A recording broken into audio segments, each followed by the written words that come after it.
Salut à tous et à tous, j'espère que vous êtes tous très bien, c'est Tito Sport et aujourd'hui on se retrouve pour débriefer le match de l'Automn Nations Cup, la deuxième journée, même si pour nous c'était notre premier match pour l'équipe de France. On va débriefer le match entre l'Écosse et la France qui s'est disputé à Murrayfield dans des conditions assez compliquées. Donc on va commencer et on va commencer par un débrief du match, on finira par des tops et des flops du match, même s'ils ont été un peu compliqués à faire vu qu'il n'y a pas eu de grandes envolées dans ce match. Donc on va commencer, on rentre très bien dans ce match, on arrive à dominer les impacts dans le début du match, on force les Écossais à nous rendre le ballon dans les 15 premières minutes, on leur laisse pas le ballon, à chaque fois ils nous le renvoient et on domine. On arrive à marquer ensuite des points au pied, mais le problème, toujours le même problème, c'est qu'on réalise trop de fautes. Trop de fautes. On donne 4 fautes aux Écossais. Enfin, même les Écossais nous en donnent 4, mais on donne trop de fautes. 4 en 20 minutes, dans les 20 premières minutes du match. Euh, on s'est, et à partir de la 15-20e minute, on laisse le ballon, on perd la maîtrise du ballon et les Écossais nous pilonnent. Ils n'arrivent pas à marquer. Il y a un duel de buteurs. À noter le très bon drop de Jalibert pour son retour, même s'il n'a pas été forcément très très incroyable ou pris de grandes décisions qui ont pu amener un essai. Il a fait un match sérieux.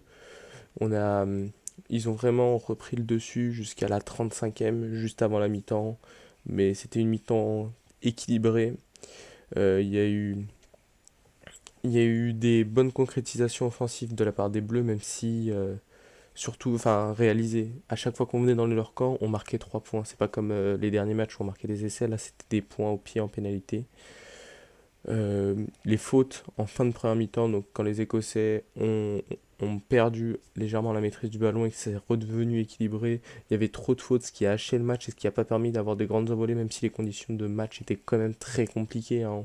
Je le redis, il y avait de la brume, de la pluie, c'était assez compliqué pour qu'il y ait du bon rugby, mais bizarrement, la première mêlée a eu lieu à la 30e, hein. Et les mêlées en première mi-temps, elles ont été très très stables, hein. Il y en a eu 3 ou 4 en première mi-temps, elles ont été très très stables. Sauf la dernière qui nous a amené un très bon mouvement, l'un des plus beaux mouvements Enfin, le plus beau mouvement, il me semble, pour les Bleus, en tout cas, de la première mi-temps. C'est c'est la touche et Enfin, c'est suite à une mêlée, on gagne une pénalité, on va en touche. Et Vakatawa qui finit dans l'embut, mais qui ne peut pas applaudir malheureusement. Donc on va à la mi-temps, il y a 12-12. Et en seconde mi-temps, on revient des vestiaires, on fait un très bon retour des vestiaires et dans les 3-4 premières minutes, on marque un très bel essai euh, sur une sortie d'une phase de... Il me semble que c'est une touche. Oui, je crois que c'est une touche. Je suis plus sûr, je sais plus si c'est une touche ou une mêlée. Il y a un très bon retour intérieur. Ah non, c'est une bonne mêlée. Après une bonne mêlée, il y a Aldrit qui décale Dupont.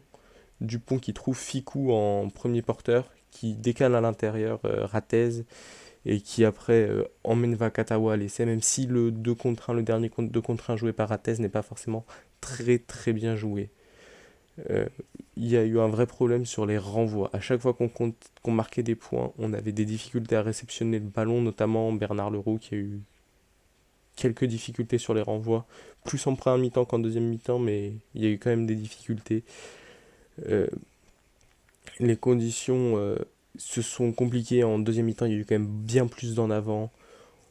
Mais le point positif, c'est qu'on les a vraiment dominés dans les mêlées. On a été très très bon en deuxième mi-temps dans les mêlées. On s'est fait pénaliser une fois sur la fin du match. Je crois, il me semble que c'est Cyril Bay qui se fait pénaliser.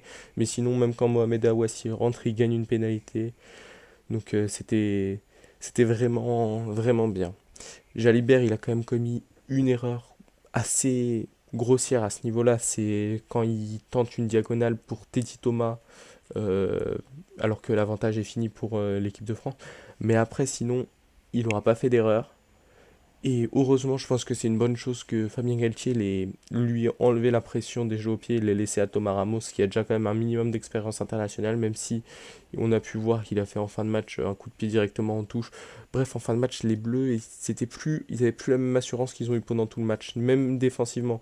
Parce que défensivement, ce qu'on peut dire, c'est qu'ils ont fait une très bonne performance par rapport aux autres matchs où ils concédaient toujours beaucoup de points. Là, ils en ont concédé que 15, pas d'essais concédés, c'est vraiment un très beau match, que 3 points en seconde mi-temps.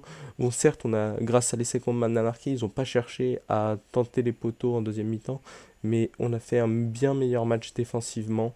moins bons offensivement, mais ça s'équilibre du coup suite à notre bon match défensivement où les Écossais nous ont pris, essayé de nous prendre autour des rucks, mais on a été très très bons, très, très dominateurs et à chaque fois qu'ils viennent en zone de marque, ils n'ont pas marqué contrairement à nous, ou quasiment à chaque fois, à part Vakatawa en fin de première, à chaque fois on marquait. Enfin, bah, sur la dernière action, il me semble, oui, enfin, d'une des dernières actions, il y a, il y a il y a le jeu au pied où Fikou se fait pousser dans le dos.